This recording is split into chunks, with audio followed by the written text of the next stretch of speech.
Hello दोस्तों, welcome to my new video. दोस्तों, आज की इस वीडियो में हम बात करेंगे कि हमें हेयर लॉस क्यों होता है, यानी कि हमारा जो हेयर फॉल होने के कौन कौन से कारण होते हैं इसके बारे में हम इस वीडियो में बात करेंगे। क्योंकि यहाँ पर क्या होता है कि हेयर लॉस के कई सारे रीज़न होते हैं और उस रीज़न के अकॉर्डिंग उसकी अलग अलग ट्रीटमेंट होती है।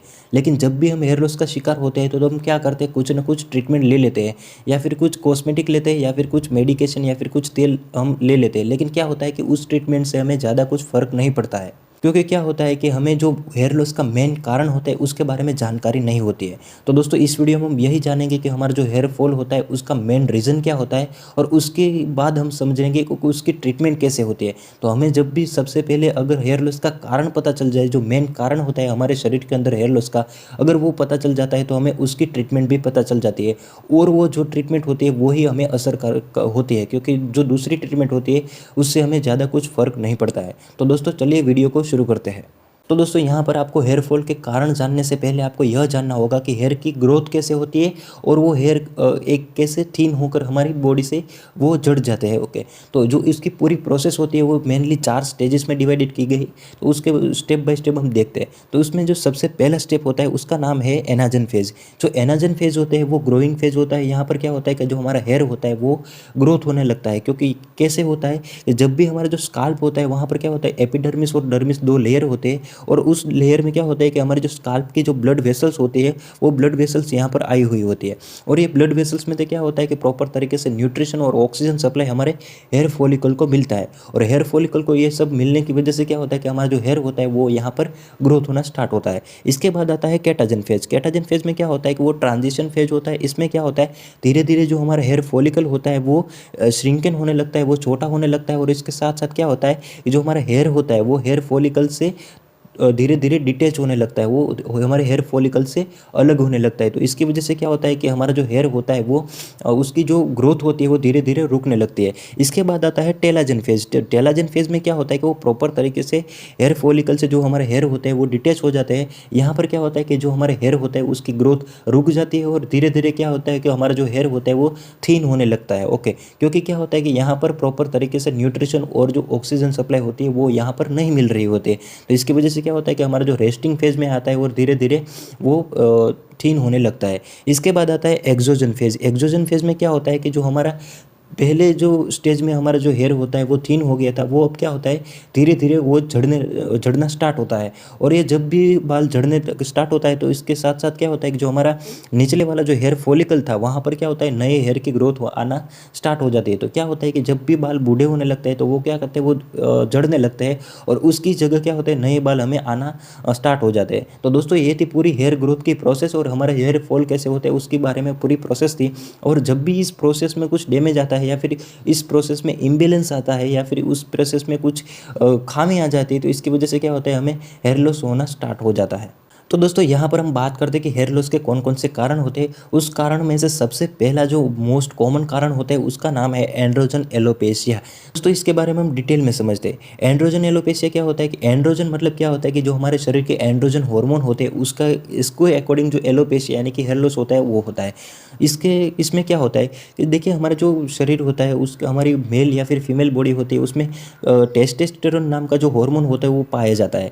और ये टेस्टोस्टेरोन क्या होता है कि जो 5 अल्फा रिडक्टेज एंजाइम होता है उस एंजाइम की मदद से डाईहाइड्रो टेस्टोस्टेरोन में कन्वर्ट होता है। ओके, और ये डाईहाइड्रो टेस्टोस्टेरोन कहाँ पर जाता है, हमारे ब्लड में मिक्स हो जाता है। और ये ब्लड जब भी हमारे स्काल्प में पहुँचता है, हमारे स्काल्प की जो ब्लड वेसल्स होते हैं यहाँ पर पहुँचता है, तो क्या होता है कि जो हमारा हेयर फॉलिकल यहाँ पर होता है उस हेयर फॉलिकल में क्या होता है, एंड्रोजन रिसेप्टर आए हुए होते हैं। और ये एंड्रोजन रिसेप्टर के से साथ जो डाईहाइड्रो टेस्टोस्टेरोन कंबाइन हो जाता है, और क्या करता है, यहाँ पर हेयर फॉलिकल के आजू बाजू में वो एडहेज होना स्टार्ट हो जाता है, वहाँ पर क्या होता है, अटैच हो जाता है। और इसकी वजह से क्या होता है कि जो हमारी जो 4 स्टेजेस थे हेयर ग्रोथ के, वहाँ पर क्या होता है, वो डैमेज प्रॉब्लम क्रिएट करता है। ओके, यहाँ पर डैमेज करता है और प्रॉब्लम क्रिएट करता है।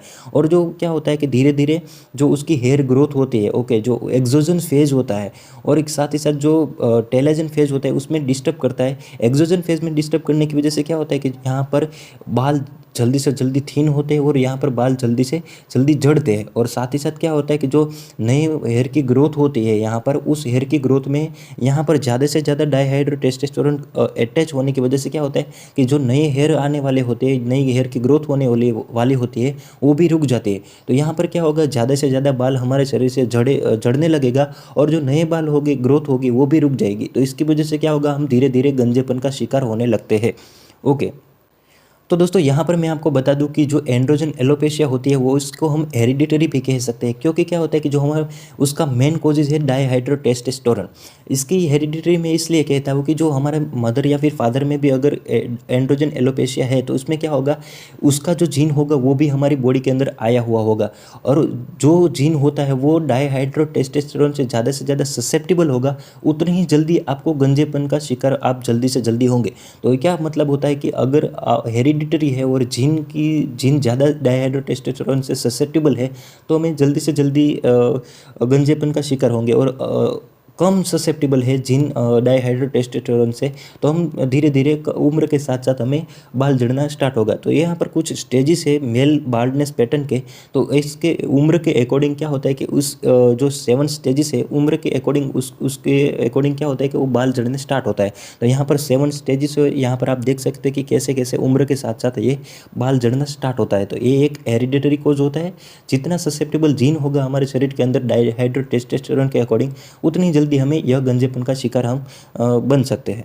दोस्तों अब हम बात करते हैं दूसरे कोजिस के बारे में, और दूसरा जो कोजिस होता है वो मेनली फीमेल में होता है, क्योंकि यहाँ पर क्या होता है कि फीमेल में कई सारे हार्मोन होते हैं, और जब भी इस हार्मोन इम्बैलेंस होता है तो क्या होता है, हमें हेयर लॉस होना स्टार्ट हो सकता है। तो उसमें से सबसे पहला जो हार्मोनल इम्बैलेंस होता है वो होता है मेनोपॉज। ओके, तो मेनोपॉज क्या होता है, मेनोपॉज एक ऐसी कंडीशन होती है जो सिर्फ और सिर्फ क्या होता है कि जो 45 से 50 साल की जो उम्र की एज होती है फीमेल में, वहाँ पर क्या होता है कि उसका जो मेंस्ट्रुएशन होता है वो कम्प्लीटली लॉस होने लगता है। तो इसकी वजह से क्या होता है कि यहाँ पर जो ईस्ट्रोजन लेवल होगा 45 से 50 साल की उम्र की जो फीमेल होती है, यहाँ पर वो ईस्ट्रोजन धीरे धीरे, यहाँ पर जैसे मैंने ग्राफ में बताया हुआ है कि जो ईस्ट्रोजन लेवल होता है वो धीरे धीरे डिक्रीज होना लगता है। ओके, तो जब भी ईस्ट्रोजन लेवल फीमेल में डिक्रीज होता है तो वहाँ पर क्या होगा, ऑटोमेटिकली जो मेल हार्मोन होते हैं, एंड्रोजन हार्मोन होते हैं, टेस्टोस्टेरोन लेवल होता है, वो नॉर्मली से वो इंक्रीज हो जाएगा। तो इसकी वजह से क्या होगा, डाईहाइड्रोटेस्टोस्टेरोन का भी इंक्रीज होने को देखने को मिलेगा, और इसकी वजह से क्या होगा, जो फीमेल होता है उसमें हेयर लॉस देखने को मिलता है। तो दोस्तों अब हम बात करते हैं दूसरे हार्मोनल इम्बैलेंस के बारे में। तो दोस्तों यहाँ पर क्या होता है कि हमारी जो थायराइड ग्लैंड होती है, वो थायराइड ग्लैंड के फंक्शन के बारे में हमने एक वीडियो बनाया हुआ है। अगर आप इस वीडियो को देखना चाहते हो तो मैं उसकी लिंक आई बटन में दे दूंगा, क्योंकि क्या होता है कि जो हमारी थायराइड ग्लैंड होती है वो हमारे शरीर के कई सारे मेटाबॉलिज्म में काम करती है, वो कई सारे फंक्शन को हेल्प करती है। तो इसकी वजह से क्या होगा कि अगर उस थायराइड हार्मोन की सिक्रेशन में इम्बैलेंस आ जाएगी, वो ज़्यादा सिक्रेशन होगा या फिर कम होगा, तो इसके अकॉर्डिंग क्या होगा, हमें हाइपोथायरॉयडिज्म और हाइपरथायरॉयडिज्म हमें देखने को मिलेगा। और ये दोनों कंडीशन हमारे हेयर लॉस के लिए बहुत ही ख़राब कंडीशन होती है, क्योंकि क्या होता है कि हाइपरथायरॉयडिज्म और हाइपोथायरॉयडिज्म दोनों हमारे हेयर ग्रोथ और हेयर लॉस के लिए मेन जो रिस्पॉन्सिबल होता है। ओके, तो इसकी वजह से क्या होता है कि हमारे अगर थायराइड हार्मोन में भी इम्बैलेंस आपको है तो क्या होगा, आपको हेयर लॉस आपको देखने को मिलेगा। तो दोस्तों यहाँ पर मैंने कुछ फोटोज दिखाए हुए कि जो फीमेल में हेयर लॉस होता है वो कैसे होता है। ओके, तो यहाँ पर फीमेल के नॉर्मल हेयर हो गए, और ये जो हेयर लॉस होने की स्टार्टिंग फेज होता है या फिर हेयर लॉस चाह रहे होते हैं उसमें कुछ इस तरीके से दिखाई देता है। और ये जो मेनोपॉज वाली मैंने बात कही, तो क्या होता है कि मेनोपॉज में एक उम्र के बाद 45 या फिर 50 साल की उम्र में जो फीमेल होती है, वहाँ पर उस जो फीमेल होती है उसमें क्या होता है, वो धीरे धीरे उस एज के दौरान ये हेयर लॉस होता है, तो वो कुछ इस तरीके से दिखाई देता है। तो दोस्तों अब हम बात करते हैं तीसरे कोजिस के बारे में, जो हेयर लॉस का कोजिस होते हैं उसके तीसरे कोजिस के बारे में बात करें तो तीसरा कोजिस है मेडिकेशन। ओके, तो इसमें क्या होता है कि जब भी कोई पेशेंट क्रोनिक या फिर लंबे समय से कुछ डिजीज़ का शिकार है तो उस डिजीज़ की जो मेडिसिन ले रहे होते हैं, तो इस मेडिसिन के रिएक्शन की वजह से हमें हेयर लॉस होने के चांसेस बढ़ जाते हैं। तो वो कौन कौन से डिजीज़ होते हैं और उसकी कौन कौन सी मेडिसिन होती है, इसके बारे में हम बात करें तो जो सबसे पहला जो डिजीज़ होता है वो हार्ट डिजीज़ होता है। देखिए, कुछ भी किसी भी टाइप का जो हार्ट डिजीज़ होगा होगा तो लंबे समय से आ रहा होगा, तो उसमें क्या होगा कि जो हिपेरिन होता है वो हमें हिपेरिन जो और वारफेरिन जो मेडिसिन होती है वो हार्ट पेशेंट में दी जाती है, और इसकी साइड इफ़ेक्ट की वजह से क्या होता है हमें हेयर लॉस होने के चांसेस बढ़ जाते हैं। इसके बाद आता है high blood pressure. High blood pressure की अगर कोई पेशेंट हाई ब्लड प्रेशर का शिकार है तो वो उसको क्रोनिक या फिर लंबे समय से वो मेटोप्रोल या फिर लाबेटोल ऐसी जो मेडिसिन होती है वो ले रहा होता है, तो इसकी रिएक्शन की वजह से भी हमें हेयर लॉस होने के चांसेस जो होते हैं वो बढ़ जाते हैं। इसके बाद आता है कीमोथेरापी। जो कैंसर होता है उसको ट्रीटमेंट के लिए जो कीमोथेरापी दी जाती है, उसको आपको सबको पता ही है कि अगर कीमोथेरापी में दी जाती है तो उसमें बाल, शरीर के सभी बाल जो होते हैं वो झड़ने लगते हैं। तो ये था तीसरा कोजिस, मेडिकेशन। तो दोस्तों अब हम बात करते हैं चौथे कोजिस के बारे में। जो चौथा कोजिस होता है उसका नाम है स्ट्रेस। देखिए दोस्तों, लंबे समय से किसी भी स्ट्रेस में पेशेंट है या फिर उसका भी हेयर लॉस होने के चांसेस जो होते हैं वो बढ़ जाते हैं। तो दोस्तों यहाँ पर हम बात करते हैं पांचवें कोजिस के बारे में। जो हेयर लॉस का पांचवा कोजिस है उसका नाम है हेयर स्टाइल। देखिए यहाँ पर क्या होता है कि हमारे जो 19 के जो दशक होते थे वहाँ पर जो हेयर अवेयरनेस थी वो कम थी, इसलिए क्या होता है कि जो 19 वाले जो मेन थे उसमें क्या होता है कि हेयर लॉस होने का कम, हेयर लॉस जो होता था वो कम होता था, क्योंकि यहाँ पर क्या होता है कि वहाँ पर जो हेयर के अकॉर्डिंग अवेयरनेस थी वो कम थी। तो इसकी वजह से क्या होता है कि आज के टाइम में क्या हो रहा है कि ज़्यादा से ज़्यादा हेयर अवेयरनेस आ रही है, तो इसकी वजह से नई नई कॉस्मेटिक्स, नई नई हेयर स्टाइल या फिर कई तरह की जो कॉस्मेटिक्स होती है वो यहाँ पर हमारे हेयर में यूज़ होती है। तो इसकी वजह से क्या होता है कि जो हमारी हेयर की जो नॉर्मल स्ट्रेंथ होती है वो वीक हो जाती है, और इसकी वजह से क्या होता है हेयर जो होता है वो ज़्यादा थिन होने लगते हैं, और उसके साथ साथ क्या होता है कि वो हेयर लॉस होने के चांसेस भी बढ़ जाते हैं।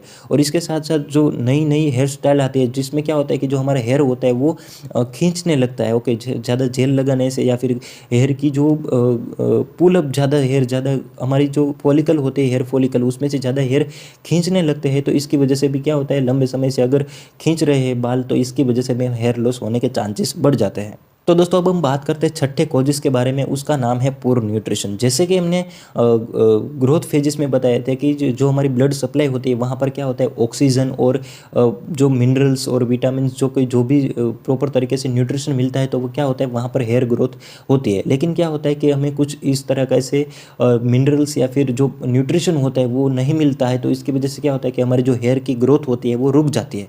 तो वो सबसे हेयर ग्रोथ रुकने के मेन जो रीजन होते हैं, जो मेन मिनरल्स और विटामिन्स होते हैं, उसका कौन कौन से विटामिन है उसके बारे में बात करते हैं। तो सबसे पहला जो होता है वो होता है विटामिन डी। अगर विटामिन डी की कमी है हमारे शरीर के अंदर, विटामिन डी की डेफिशिएंसी है, तो हमें क्या होता है कि हमें हेयर लॉस होने के चांसेस बढ़ जाते हैं। और अगर आप कैसे पता लगाएंगे कि हमें विटामिन डी की डेफिशिएंसी है, तो उसके सिम्टम्स मैंने यहाँ पर कुछ दिखाए हैं।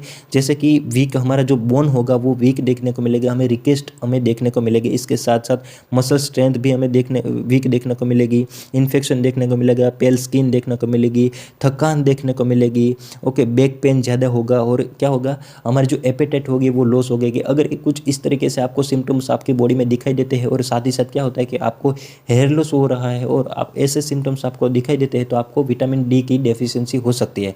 और ये विटामिन डी की डेफिशिएंसी हेयर लॉस के लिए बहुत ही बड़ा कारण होती है। तो जो दूसरा जो न्यूट्रिशन होता है उसका नाम है आयरन डेफिशिएंसी एनीमिया। ओके, तो जब भी हमारे शरीर के अंदर जो आयरन की कमी हो जाती है तो इसकी वजह से क्या होता है हमें आयरन डेफिशिएंसी एनीमिया प्रोड्यूस होता है। और आयरन डेफिशिएंसी एनीमिया की वजह से क्या होता है हमें हेयर लॉस होने के चांसेस बढ़ जाते हैं, क्योंकि क्या होता है कि यहाँ पर हमें एनीमिया मतलब क्या होता है कि हमारे जो ब्लड सेल्स होते हैं वो डिक्रीज़ होने लगते हैं, और इसकी वजह से क्या होता है प्रॉपर तरीके से फंक्शन जो हमारा ऑक्सीजन होता है वो कैरी आउट नहीं होता है हमारी हेयर फॉलिकल तक। तो इसकी वजह से क्या होता है हेयर की ग्रोथ रुक जाती है। तो आयरन डेफिशिएंसी एनीमिया के कुछ सिम्टम्स है, जैसे कि शॉर्टनेस ऑफ ब्रेथ देखने को मिलेगी, वीकनेस देखने को मिलेगी, हेडेक, ओके, तो पुअर फोकस हो गया, हार्ट प्रॉब्लम्स हो गए। ओके, तो अगर ऐसी आपको सिम्टम्स देखने को मिलते हैं तो आपको आयरन डेफिशिएंसी एनीमिया हो सकता है, और इसकी वजह से भी आपको हेयर लॉस हो सकता है। तो ये दोस्तों दूसरा न्यूट्रिशन था आयरन। अगर आयरन की कमी है तो आपको हेयर लॉस हो सकता है। आयरन डेफिशिएंसी एनीमिया के ऊपर भी मैंने एक प्रॉपर तरीके से वीडियो बनाया हुआ है। अगर आप आयरन डेफिशिएंसी एनीमिया के बारे में ज़्यादा जानना चाहते हैं तो आपको मैं इस वीडियो के लिंक आई बटन में दे रहा हूँ, वहाँ पर जाके देख लेना। तो दोस्तों अब हम बात करते हैं तीसरे जो न्यूट्रिशन होते हैं उसके बारे में। तो जो विटामिन B12 होता है, अगर आपके शरीर के अंदर विटामिन B12 की कमी है तो आपको क्या होता है, हेयर लॉस होने के चांसेस बढ़ जाते हैं। तो आपको विटामिन B12 की डेफिशिएंसी के कुछ कौन कौन से ऐसे सिम्टम्स होते हैं, देखिए सबसे पहला हो गया बाउल प्रॉब्लम्स। बाउल प्रॉब्लम्स में क्या होता है, डायरिया, फिर कॉन्स्टिपेशन ज़्यादा हो गया। ओके, हेयर प्रॉब्लम में क्या होता है, जैसे कि हमने बताया कि हेयर थिन होते हैं और हेयर लॉस हमें देखने को मिलेगा। इसके साथ साथ फेटिग और वीकनेस देखने को मिलेगी। मेंटल प्रॉब्लम में क्या होगा, हेडेक, डिप्रेशन, मेमोरी लॉस ऐसे सिम्टम्स देखने को मिलेगी। मसल्स क्रैम्प देखने को मिलेगी और माउथ में क्या होगा, अल्सर होगा। तो अगर आपको ये सब सिम्टम्स देखने को मिलते हैं तो आपको अंदाज़ा लगा सकते हैं कि आपको विटामिन B12 की डेफिशिएंसी है और विटामिन B12 की डेफिशिएंसी की वजह से आपको हेयर लॉस हो रहा है। तो आप ऐसा अंदाज़ा लगा सकते हैं। और अगर आप विटामिन B12 के बारे में ज़्यादा जानना चाहते हैं तो उसके ऊपर भी मैंने एक वीडियो बनाया हुआ है, उसकी लिंक भी मैं आई बटन में दे रहा हूँ। अगर आप ज़्यादा जानना चाहते हैं तो उस वीडियो को ज़रूर देखना। तो दोस्तों अब हम बात करते हैं सातवें कोजिस के बारे में। जो सातवां कारण होता है हेयर लॉस के बारे में, वो उसका नाम है ऑटो इम्यून और उसको हम कहेंगे एलोपेशिया इरेक्टा। ओके, तो इसमें क्या होता है कि जो हमारे बॉडी के इम्यूनिटी सेल्स होते हैं, इम्यून सेल्स होते हैं, वो ही हमारे हेयर फॉलिकल पर अटैक करते हैं और इसकी वजह से क्या होता है, हमारा हेयर लॉस हो जाता है। ओके, तो इसका हेयर लॉस कैसा होता है, कुछ इस तरीके से हमें हेयर लॉस दिखाई देता है, उसको हम कहेंगे एलोपेशिया इरेक्टा। इसमें क्या होता है कि जो पूरी तरह से हेयर होता है वो तो नॉर्मल रहता है क्या, लेकिन क्या होता है यहाँ पर सर्कुलेटरी क्या होता है, वहाँ पर हेयर लॉस के धब्बे देखने को मिलते हैं। अगर ऐसे धब्बे देखने को मिलते हैं तो आपको एलोपेशिया इरेक्टा है और ये ऑटो इम्यून होता है। हमारी बॉडी के खुद सेल्स ही हमें ये हेयर लॉस के लिए जवाबदार रहते हैं। तो दोस्तों अब हम लास्ट के कॉजेज़ के बारे में बात करते हैं, यानी कि जो आठवां कारण होता है हेयर लॉस के, उसके बारे में हम बात करते हैं। तो इसमें क्या होता है, जब भी हमारा हेयर फॉलिकल होता है, यहाँ पर क्या होगा, ये हमारा नॉर्मल हेयर फॉलिकल हो गया। अगर इस हेयर फॉलिकल में इन्फेक्शन आता है या फिर इन्फ्लामेशन प्रोड्यूस होता है तो इसकी वजह से क्या होता है, यहाँ पर जो हेयर की ग्रोथ होती है और क्या होता है, हेयर की जो पूरी प्रोसेस होती है ग्रोथ के, उसमें डिस्टर्ब आता है और इसकी वजह से क्या होता है, हमें हेयर में लॉस देखने को मिलता है, क्योंकि यहाँ पर प्रॉपर तरीके से न्यूट्रिशन नहीं मिलता है और जो हेयर की ग्रोथ होती है उसमें भी प्रॉब्लम आती है। तो इसकी वजह से क्या होता है, अगर हेयर फॉलिकल में इन्फेक्शन है तो भी क्या होता है, हमारे हेयर जो होता है हेयर लॉस का मेन वो कारण हो सकता है। तो दोस्तों इस वीडियो में हमने बात करी कि हेयर फॉल के कौन कौन से कारण होते हैं इसके बारे में। दोस्तों अगर ये वीडियो आपको अच्छी लगी हो तो इस वीडियो को लाइक करना और आगे ऐसे मेडिकल नॉलेज से रिलेटेड वीडियोस देखने के लिए इस चैनल को सब्सक्राइब करना।